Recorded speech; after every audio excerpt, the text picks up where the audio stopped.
This is the 4-3-3, one of the most well-known formations in world football. It's a historic system used by some of the most successful teams. In 1970, it was the formation used by the Brazilian national team to win the World Cup in Mexico. In 1974, it became the foundation for total football in the Netherlands, under Rinus Michels, who emphasized intense pressing and positional rotations. From Arrigo Sacchi's Milan to Pep Guardiola's Barcelona, it has established itself as one of the most fundamental and adaptable tactical formations in football history.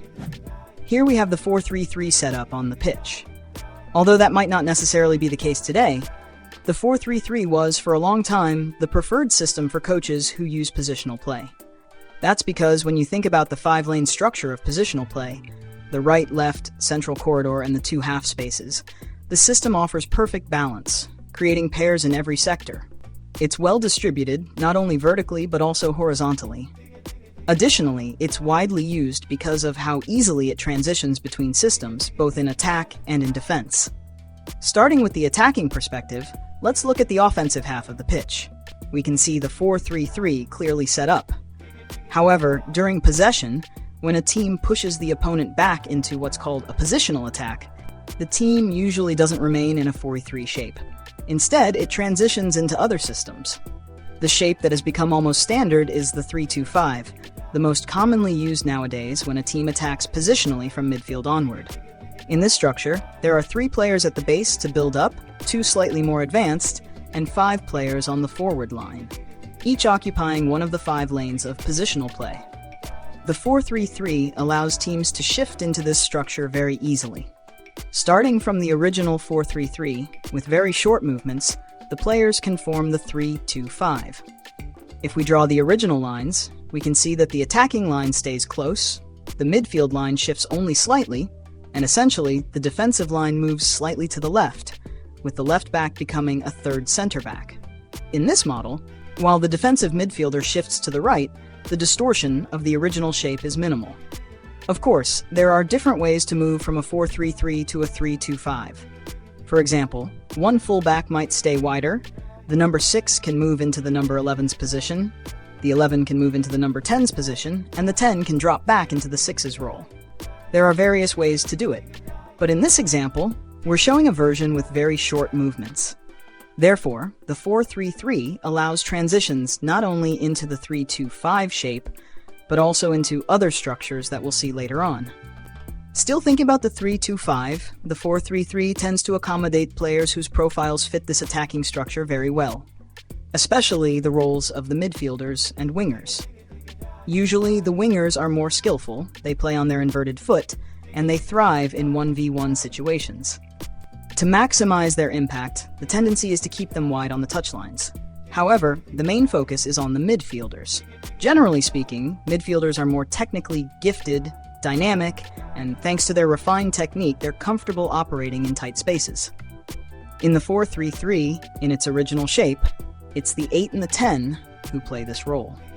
When the team shifts into the 3-2-5, they naturally move into these positions, stepping slightly forward and positioning themselves in the so-called half spaces. The importance of having them there becomes clear when we analyze the opponent's defensive shape. Nowadays, one of the most common systems to defend in a low block is the 4-4-2. The 3-2-5 matches up very well against the 4-4-2. In the first phase of build-up, the team creates a 3v2 situation, giving them a numerical advantage to progress the ball. Further up, the 2 midfielders can float between the lines behind the first line of pressure to help the ball advance. And in the final third, it creates a 5v4 situation. The highlight goes to the 2 players who occupy the pockets, the areas between the center back, fullback, winger, and defensive midfielder on each side. As mentioned, the 4-3-3 naturally places the midfielders in these zones, which are ideal for players who excel in tight spaces, controlling, turning quickly, or playing first-time passes. These are key areas to exploit. Of course, the need for highly technical players in those pockets depends on the team's plan. Arsenal is a great example of the type of advantage this can create. They can line up with Odegaard on one side and Eze on the other, or Eze and Rice, or Rice and Odegaard. This varies depending on the player profiles. For example, with Odegaard and Eze, you have more creative and technical players on both sides. With Calafiori and Marino, the team gains more presence arriving into the box for aerial situations. Generally speaking, the trend is to use more skillful and dynamic midfielders, and the 4-3-3 has the natural advantage of positioning these players exactly in those spaces. This flexibility isn't limited to the attacking phase. The 4-3-3 also shifts easily into a 4-1-4-1, a defensive system that places a holding midfielder between the two lines to protect that vulnerable space. The shape looks very similar to the 4-3-3, a backline, a midfield trio, 8, 5, and 10, and the front line with two wide players and a central striker. The difference lies in the alignment. The wingers drop in line with the advanced midfielders, and the number 5 shields the space between the lines.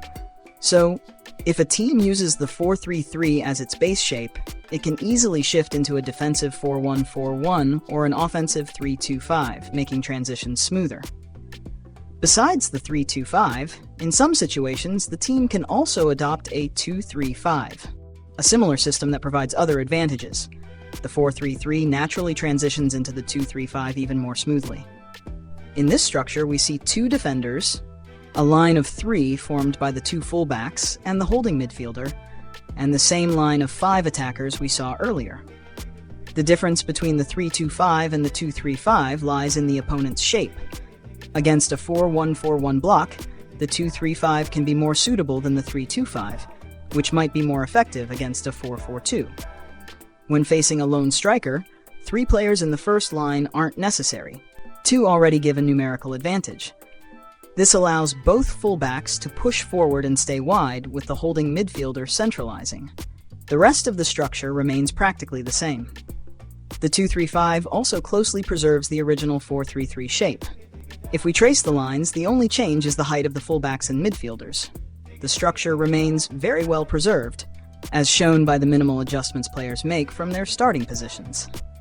In summary, the big advantage of the 4-3-3 is precisely this flexibility to switch between 3 different systems: the 4-1-4-1 defensively, and the 3-2-5 or 2-3-5 offensively. Most modern systems can adapt to attack against set defenses, but the 4-3-3 offers a remarkable ease of transitioning into these two offensive shapes with minimal movement. That's pretty much it. I'll leave one of our previous videos here. I recommend you give it a watch. See you next time.